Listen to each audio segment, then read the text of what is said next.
नमस्कार साथियों, कैसे हैं आप। तो मैं अपने दूसरे वीडियो में आप सभी का स्वागत करता हूं। तो आज हम उसी कड़ी को आगे बढ़ाते हैं। हमने पिछले वीडियो में प्रश्नावली 1.1 के पहले सवाल को हल किया था। आज हम दूसरे को करेंगे।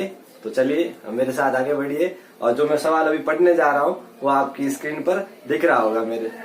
चलिए, दर्शाइए कि कोई भी धनात्मक विषम पूर्णांक, ध्यान से सुनिएगा, दर्शाइए कि कोई भी धनात्मक विषम पूर्णांक 6q+1, 6q+3 और 6q+5 के रूप में होता है जहां q कोई पूर्णांक है।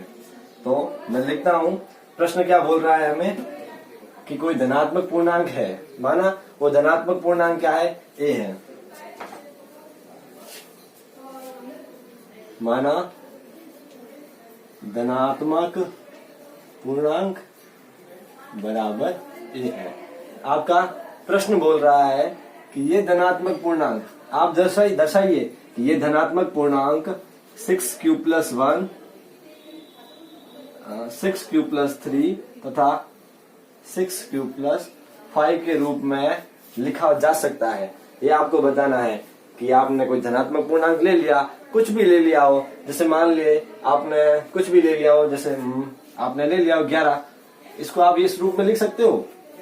वैसे मैं आपको बताता हूँ कैसे लिख सकते हैं आप इसको। इस रूप में आप लिख सकते हैं, माफ कीजिएगा, ये ले लिया आपने 13, इसको आप इस रूप में लिख सकते हैं। ये 12 + 1 = 13। तो ये बोल रहा है कि एक ऐसा धनात्मक पूर्णांक लीजिए जिसको आप इस और इस तीनों रूपों में आप लिख सकते हैं। चलिए बताता हूं मैं आप कैसे करेंगे ये। चलिए, प्रश्नानुसार प्रश्न में जो दिया गया है हमें 6q+3 तथा 6q+5 की तुलना a बराबर bq+r से करने पर, ये क्या थी, यूक्लिड विभाजन प्रमेय का थी। आप तुलना कीजिए, आपको क्या नजर आ रहा है, q नजर आ रहा है, यहाँ पर प्लस के बाद में 1, 3 और 5 नजर आ रहा है, मतलब r का मान, तो r बराबर 1, 3, 5 यहाँ से नजर आ रहे हैं। और b बराबर क्या है, 6। चूंकि यूक्लिड विभाजन प्रमेय का अनुसार r का मान क्या होता है, r का मान b से छोटा होता है तथा 0 से बड़ा होता है। तो r का मान b से छोटा हो सकता है और होगा भी। तो b से छोटे r के मान क्या क्या होंगे, r के मान क्या क्या होंगे, 1, 2, 3, 4 और 5, ये आपके मान होंगे। तथा r का मान हम यहाँ पर 0 भी ले सकते हैं, 0 भी ले सकते हैं, क्योंकि हमें धनात्मक पूर्णांक को दर्शाना है इन रूपों में। और ये धनात्मक विषम पूर्णांक है। ये क्या है, एक धनात्मक विषम पूर्णांक है।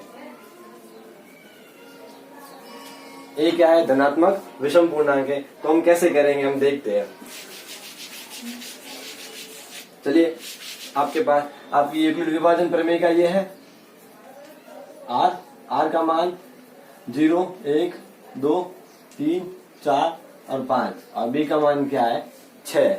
आप लगाएंगे इनमें, r का मान 0 तो a बराबर 6q, r का मान 1, a बराबर 6q+1, r का मान 2, a बराबर 6q+2, r का मान जब 3 लिया तब a बराबर 6q+3, जब आपने r का मान 4 लिया तब a बराबर 6q+4, जब r का मान आपने 5 लिया तो a बराबर 6q+5।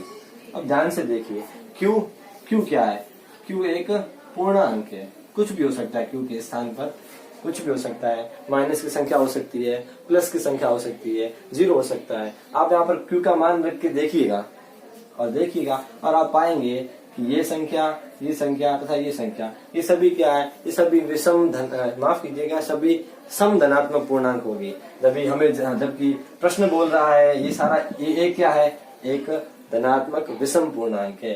तो और बोला ये है कि दर्शाओ कि आप a को, अर्थात धनात्मक विषम पूर्णांक को 6q+1, 6q+3 तथा 6q+5 के रूप में लिख सकते हो। तो कैसे होगा, आप देखिए, यहाँ हम q का मान कुछ भी रख देते हैं, जैसे मान ले 4 रख दिया, -4 रख दिया और 6 से गुणा करेंगे तो आएगा 24 या फिर -24। ये सब क्या है? ये सब धनात्मक पूर्णांक है। Q का मान 4 या फिर -4 रखने पर आपको प्राप्त हुआ 24 या फिर -24। इससे क्या पता चल रहा है कि 6Q क्या है? एक सम धनात्मक पूर्णांक है। वैसे ही आप यहाँ पर Q का मान कुछ भी रख दीजिए, वो भले Q का मान भले विषम हो, भले सम हो, भले 0 हो, लेकिन यहाँ पर 2 है पीछे, अर्थात तो कोई भी संख्या हो और गुणा 6 से हो रहा है तो कि एक सम संख्या है। अब सम संख्या से विषम संख्या का गुणा हो या फिर सम संख्या का गुणा हो, प्राप्त केवल सम संख्या ही होगी और उसमें सम संख्या जोड़ने पर अभी आपको सम संख्या ही प्राप्त होगी, अर्थात ये एक धनात्मक सम पूर्णांक है। इसी प्रकार 6Q + 4 भी एक धनात्मक पूर्णांक है। तो आप सीधा सीधा लिख सकते हैं, अतः a बराबर 6Q, a बराबर 6Q + 2, a बराबर 6Q + 4 धनात्मक सम पूर्णांक है। धनात्मक सम पूर्णांक है जो कि हमारे प्रश्न को संतुष्ट नहीं करते। अतः हम उसके बाद में लिखेंगे कि 6Q + 1, 6Q + 3 व 6Q + 5 ये क्या है? ये धनात्मक विषम पूर्णांक है। आप यूं लिख सकते हो, अतः हम a जो कि धनात्मक विषम पूर्णांक है उसको 6Q + 1, 6Q + 3 तथा 6Q + 5 के रूप में लिख सकते हैं। वापस मैं इस प्रश्न के बारे में आपको बताता हूँ ये कैसे हुआ है। हमें बोला गया कि आप एक धनात्मक विषम पूर्णांक लीजिए और आप बताइए कि आप उसको 6Q + 1, 6Q + 3 तथा 6Q + 5 के रूप में लिख सकते हैं। तो हमने कैसे किया? हमने b की जगह पर 6 को देखा, इसलिए b का मान 6 रख दिया विभाजन प्रमेय का क्या था, तथा r का मान हमने 1 देखा, 3 देखा, 5 देखा, क्योंकि r का मान b के आधार पर निकलता है। r का मान क्या होता है? r का मान b से छोटा होता है, क्योंकि b 6 है हमारे पास, इससे छोटे जो भी होंगे वो सारे r के मान होंगे। ठीक है, वो मान रखे हमने और हमें ये सब प्राप्त हुए। उसमें हमने देखा कि q का मान कुछ भी रखने पर ये सम प्राप्त हो रहा है, ये भी सम धनात्मक पूर्णांक प्राप्त हो रहा है, हमें ये भी सम धनात्मक पूर्णांक प्राप्त हो रहा है। तो इसके अलावा 6Q + 1, 6Q + 3 तथा 6Q + 5 भी बचता है जो कि विषम धनात्मक पूर्णांक है। अतः हमने a को 6Q a जो कि एक धनात्मक विषम पूर्णांक था इसको 6Q + 1, 6Q + 3 तथा 6Q + 5 के रूप में लिख दिया है। वापस मैं इस प्रश्न के बारे में आपको बताता हूँ ये कैसे हुआ है। हमें बोला गया कि आप एक धनात्मक विषम पूर्णांक लीजिए और आप बताइए कि आप उसको 6Q + 1, 6Q + 3 तथा 6Q + 5 के रूप में लिख सकते हैं। तो हमने कैसे किया? हमने b की जगह पर 6 को देखा, इसलिए b का मान 6 रख दिया विभाजन प्रमेय का क्या था, तथा r का मान हमने 1 देखा, 3 देखा, 5 देखा, क्योंकि r का मान b के आधार पर निकलता है। r का मान क्या होता है? r का मान b से छोटा होता है, क्योंकि b 6 है हमारे पास, इससे छोटे जो भी होंगे वो सारे r के मान होंगे। ठीक है, वो मान रखे हमने और हमें ये सब प्राप्त हुए। उसमें हमने देखा कि q का मान कुछ भी रखने पर ये सम प्राप्त हो रहा है, ये भी सम धनात्मक पूर्णांक प्राप्त हो रहा है, हमें ये भी सम धनात्मक पूर्णांक प्राप्त हो रहा है। तो इसके अलावा 6Q + 1, 6Q + 3 तथा 6Q + 5 भी बचता है जो कि विषम धनात्मक पूर्णांक है। अतः हमने a को 6Q a जो कि एक धनात्मक विषम पूर्णांक था इसको 6Q + 1, 6Q + 3 तथा 6Q + 5 के रूप में लिख दिया है। तो चलिए मैं आपको नेक्स्ट क्वेश्चन बताता हूँ, हम उसका हल करते हैं। चलिए साथियों, प्रश्न संख्या 3 से मैं आपको अवगत कराता हूँ और उसको हम हल करेंगे। सुनिएगा, किसी परेड में 606 सदस्यों वाली एक सेना अर्थात मतलब सेना आर्मी की टुकड़ी को 32 सदस्यों वाली आर्मी बैंड के पीछे मार्च करना है। एक आर्मी आपको बताया गया है, एक आर्मी की टुकड़ी है, उसमें 616 सदस्य है तथा 32 सदस्यों वाले आर्मी बैंड के पीछे मार्च करना। मतलब ऐसे आर्मी बैंड है और ऐसे 32 सदस्य है आर्मी के, और कुल मिला के इन 32 के साथ में 616 सदस्य है। वैसे आपको मतलब आर्मी का बैंड आपके आगे है और 32 की रो में है, एक लाइन में 32 लोग हैं, उसके पीछे बाकी वाले लोग हैं। तो प्रश्न सुनिएगा फिर से, दोनों समूहों को समान संख्या वाले स्तंभों में मार्च करना है। मतलब ये तो पहला समूह और बाकी बचा हुआ समूह वो इनके पीछे पीछे चलेगा, इसके पीछे यहाँ यूं यूं ऐसे चलते जाएंगे, एक लाइन में एक कतार में चलेंगे। दोनों समूहों को समान संख्या वाले स्तंभों में मार्च करना है। उन स्तंभों की अधिकतम संख्या क्या है? मतलब जो स्तंभ बनेंगे ऐसे यूं, ये इन स्तंभों की अधिकतम संख्या क्या है जिसमें वे मार्च कर सकते हैं। तो चलिए मैं आपको इसके बारे में बताता हूँ। ये यूक्लिड विभाजन प्रमेय के आधार पर ही होगा, जो हमने पहला क्वेश्चन किया है वैसे ही होगा।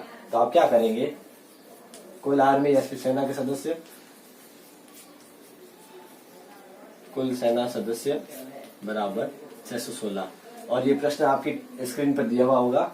कुल सेना सदस्य 616 में दिए गए तथा बैंड मार्च के सदस्य बराबर 32। तो हमें अधिकतम संख्या बतानी है। किसकी अधिकतम संख्या? स्तंभों की अधिकतम संख्या, रॉस की अधिकतम संख्या कि कितनी लाइनों में वो मार्च करेंगे, उसके बारे में बताना है। जहां पर भी अधिकतम, अधिक से अधिक, ज्यादा से ज्यादा इन शब्दों का प्रयोग हो, वहां पर ज्यादातर वहां पर संभावना होगी HCF ज्ञात करने की। और जो हम वास्तविक संख्या चैप्टर पढ़ रहे हैं, इसमें हमने HCF केवल यूक्लिड विभाजन प्रमेय के द्वारा ज्ञात किया है, और हम इसी के द्वारा इस सवाल को हल करेंगे। चलिए करते हैं। 616 32 से 616 बड़ा है, ये पहला स्टेप हमारा, स्टेप फर्स्ट। इसलिए ए बराबर 616, बी बराबर 32 ये लेते हैं। आपको चूंकि पता ही इसके बारे में हल कैसे होगा, फिर भी मैं आपको आपकी सुविधा के लिए मैं करवाता हूँ। स्टेप फर्स्ट, यूक्लिड विभाजन प्रमेय आपको लिखना है। यूक्लिड विभाजन प्रमेय का प्रयोग करने पर 616 बराबर 32 किसका गुणा होगा, अर्थात यहाँ पर भाग 32 हमारे पास क्या है, बैंड मार्च है। 616 क्या है हमारे पास, सदस्यों की संख्या है। तो 32 का आप 616 में भाग देंगे तो भागफल क्या आएगा, देखते हैं। 616 32 का भाग देंगे 1 32, कुल मिला के 19 बार आएगा। भागफल जो है 19 आएगा और शेषफल आपका 8 आएगा। ठीक है, क्योंकि 8 तो 0 है नहीं, तो आप सेकंड स्टेप में क्या लिखेंगे, सेकंड, चूंकि r बराबर नॉट इक्वल्स टू 0, इसलिए ये आपका पद यहाँ पर खत्म नहीं हो रहा है, इसको आगे बढ़ाना पड़ेगा। इसलिए a बराबर 32 तथा b बराबर 8 लेने पर, 8 में यूक्लिड विभाजन प्रमेय का प्रयोग करने पर, तो प्रयोग कीजिए। 32 बराबर 8 इंटू 4, जब 8 का भाग 32 में देंगे तो भागफल 4 आएगा और शेषफल आपका 0 बचेगा। तो आपका शेषफल 0 है, तो यूक्लिड विभाजन प्रमेय का यहाँ पर सिद्ध होती है। तथा जब r का मान 0 आता है और जिस b के मान पर r का मान 0 आता है, वही b आपका क्या होता है, HCF होता है। यहाँ पर HCF क्या है, यहाँ इसको आप इसलिए लिखेंगे, अतः r बराबर 0, इसलिए HCF बराबर 8। HCF क्या था, HCF था हमारे पास स्तंभों की संख्या जो हमें ज्ञात करनी थी। तो आप क्या लिखेंगे, अतः स्तंभों की संख्या बराबर 8। चलिए आपका ये प्रश्न भी हल होता है। मैं एक और अगला प्रश्न आपको करवाता हूँ, आप ध्यान से कीजिएगा और आप इस वीडियो को बार बार रिवाइज करते रहिएगा, ताकि आप इन सवालों में पारंगत हो जाए। और ये सवाल यदि आए तो आप इसे छोड़ के ना आए और 2 नंबर अपने सुनिश्चित करके आए। चलिए मैं आपको अगला सवाल बताता हूँ। यूक्लिड विभाजन प्रमेय का प्रयोग कर, आपको ध्यान रखें यूक्लिड विभाजन प्रमेय का आपको प्रयोग करना ही करना है। प्रयोग करके दर्शाइए कि किसी धनात्मक पूर्णांक का वर्ग, आपको धनात्मक पूर्णांक दिया है, वो धनात्मक पूर्णांक कुछ भी हो सकता है, उसका वर्ग किसी पूर्णांक m के लिए 3m या 3m के रूप में होता है। तो आप कैसे करेंगे इसको, चलिए अब मिलके इसको करते हैं। चलिए हमें कहा गया है कि एक धनात्मक पूर्णांक है, तो हम मानते हैं, माना धनात्मक पूर्णांक बराबर x, तथा एक और पूर्णांक दिया गया है कि m भी एक पूर्णांक दिया गया है, और हमें ज्ञात करना है कि किसी दिए गए धनात्मक पूर्णांक का वर्ग 3m तथा 3m + 1 के रूप में हो सकता है। तो कैसे करते हैं, देखिए। माना धनात्मक पूर्णांक बराबर x, इसकी जगह पर आप a ले लीजिएगा। माना धनात्मक पूर्णांक बराबर a, तो यूक्लिड विभाजन प्रमेय का द्वारा a बराबर ये होता है, और आपके प्रश्न में एक हिंट दी हुई है कि धनात्मक पूर्णांक को x मानिए तथा 3q और 3q+1 भी आपको दिया गया है। तो आपको b का मान 3 ही लेना है। यहाँ पर b का मान 3 लेना है और q है r 1 लेना है और 0 भी लेना है। r का मान 1 और 0 भी लेना है। तो चलिए करते हैं। a बराबर 3q जिसमें r का मान 0 हो, जिसमें r का मान 0 हो। और नेक्स्ट टाइम जब हम करेंगे तो r का मान 1 लेकर करेंगे। चलो इसका वर्ग करने पर, क्योंकि ये तो यूक्लिड विभाजन प्रमेय का थी, आपको लिखना है यूक्लिड विभाजन प्रमेय का द्वारा। a बराबर 3q, a बराबर 3q। तो वर्ग करने पर किसका वर्ग? दोनों पक्षों का वर्ग करने पर, दोनों पक्षों का वर्ग करने पर कीजिए। a स्क्वायर बराबर 3 का स्क्वायर होगा 9, q का स्क्वायर होगा q स्क्वायर। अब देखिए वर्ग तो हो चुका है, लेकिन हमें तो 3m के रूप में दर्शाना था। 3m के रूप में हम कैसे दर्शाएंगे? देखिए 9 क्या होता है? 3 × 3 होता है, 3 × 3 होता है। तो मैं इसको ऐसे लिख सकता हूँ 3 × 3q स्क्वायर लिख सकता हूँ। और मैंने इस वाले पोर्शन को m मान लिया, मैंने इस वाले पोर्शन को, पीछे वाले पोर्शन को m मान लिया। तो मैं ऐसे लिख सकता हूँ 3q लिख सकता हूँ। यहाँ पे आप लिख दें माना m बराबर 3q स्क्वायर, ठीक रहेगा। फिर तो हो गया समीकरण 1 मैंने दे दिया। उसने बोला था कोई धनात्मक पूर्णांक है बताइए, उसको आप 3m और 3m+1 के रूप में लिख सकते हैं। तो मैंने धनात्मक पूर्णांक के वर्ग को 3m के रूप में तो लिख दिया है। अब बारी है 3m+1 की। चलिए उसको भी करते हैं। इसमें हम क्या करेंगे? a का मान 3q+1 लेंगे तथा दोनों पक्षों का वर्ग करेंगे। वर्ग करने पर a स्क्वायर बराबर 3q+1 का होल स्क्वायर क्या होगा?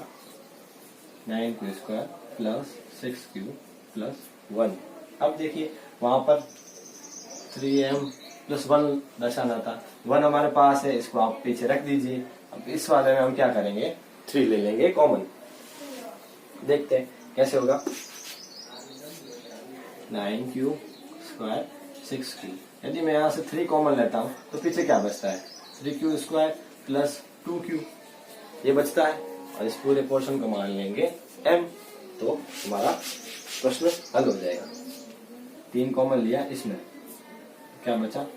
3q square plus 2q plus 1 लिख दीजिए आप।